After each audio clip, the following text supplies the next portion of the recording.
Chapter 12. Solo and Tole tell their parents. Miguel stopped for a moment.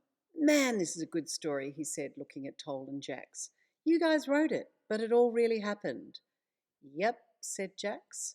Miguel shook his head. Good stuff, he said, and continued reading. When they arrived home, Solo and Tole were bursting to tell their parents, but to their shock, Isla and the Overlord were in their lounge room. Boys, said Nell, looking anxious. Hey, said Solo, we have to wash up. We're really messy. Solo and Tole spun around on their heels and took off as fast as they could. Once they were on the floor above, where all their bedrooms were, Tole whispered, What's going on? After about 5 minutes, Tilly ran into their bedroom with some food. I hate those people, she said. What are they doing here? Asked Tole. They're asking Mum and Dad for money so they can build more boarding schools, said Tilly. What? Asked Solo.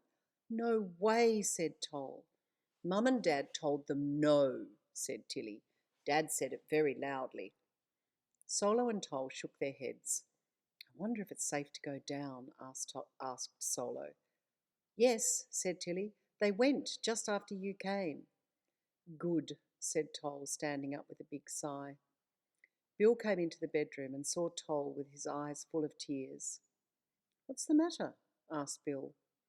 I just couldn't stand what that man was saying today, sobbed Tole. And the thieves, they're so evil. Bill hugged Tole and patted him on the back. Nell joined them. What's wrong? She asked. It's all so wrong, said Solo. Tole and I know what's really going on. What? Asked Nell. We met some of the so-called abandoned kids, said Solo. Where? Asked Nell. We need to keep it really private, said Solo. Of course, said Bill. Nell nodded at Bill and the boys. Tilly and I will get some more supper, she said. Come down in 10 minutes. Do I have to help? Moaned Tilly. I'd love you to help me, said Nell. Tilly pulled a face. Okay, she said. Once they'd left, Solo said, Sorry, Dad, but Tilly might blurt it all out. Bill nodded. Of course, he said. Now, what's up? Solo and Tole felt so much better for having told their dad everything. Bill sent the boys down to play with Tilly while he explained the whole thing to Nell. They decided to talk to Xavier and Asmax immediately via magic messaging. They wanted to let them know that Jax had decided to stay in the tunnels. Asmax and Xavier said they were proud of their daughter, but asked Bill and Nell to help the boys rescue the children as soon as they could. We can bring them here using the new tunnels, said Nell, but then quickly put her hand over her mouth. But Solo and Tole were too fast.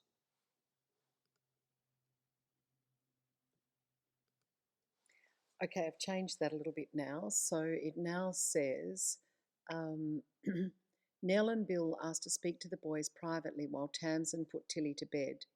Let's get ready to go, said Bill. It's important we find the children as quickly as we can. We can bring them here using the new tunnels, said Nell, and then quickly put her hand over her mouth. But Solo and Tole were too fast. What? Asked Tole. New tunnels? Asked Solo, amazed. Bill and Nell looked sheepish. Oh, it was to be your springtime gift, said Nell. So don't tell Tilly. At least she can be surprised. We've been working hard, but it wasn't ready for Christmas. Solo and Tole stood up and slapped their hands together. The best, said Solo, hugging his mother. The betterest best, said Tole, giving his dad a high five. It's pretty good, said Bill. Can we see the new tunnels? Begged Tole. Of course, said Nell, but don't wake Tilly. The boys put their fingers to their lips as soon as they were in the hallway, they bolted down the stairs and opened the doorway to the cellar. It looked exactly as it always had. You trickers, said Solo, looking disappointed. Bill laughed. Ha ha, he said, we had you going. Tole punched him on the arm. No way, he said. Nell sighed. Sorry, she said, as if we could afford to tunnel all the way here. Nell looked sad. It was bad of us to lie, she said. The boys turned to leave the cellar, but before they could, the exit shut and the ground beneath them started to move. They were on a fake floor.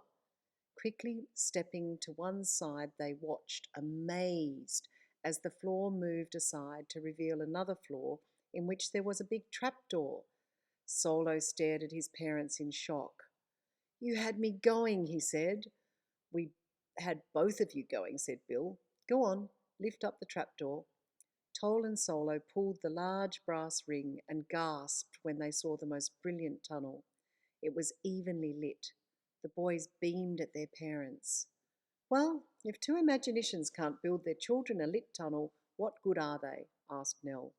"But promise not a word to Tilly. I want at least one of you excited at springtime."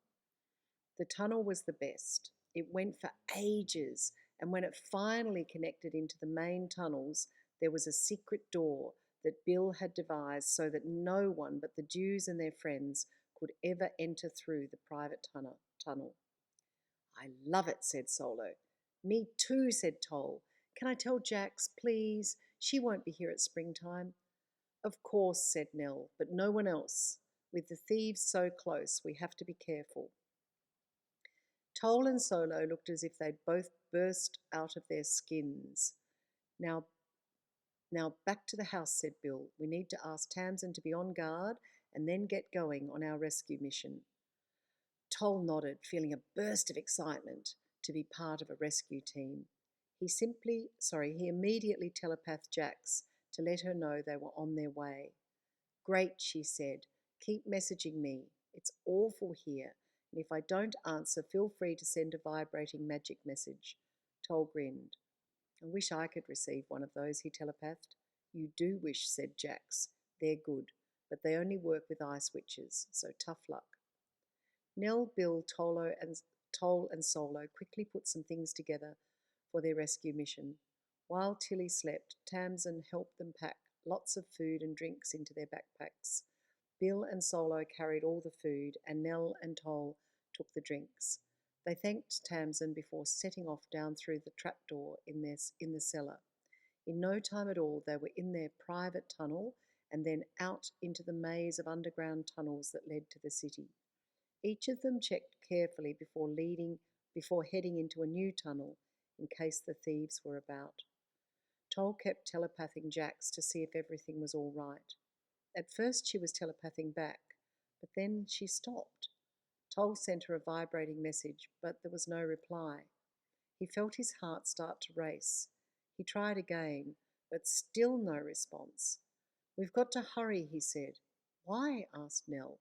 "What did Jax say?" "Nothing," said Tole.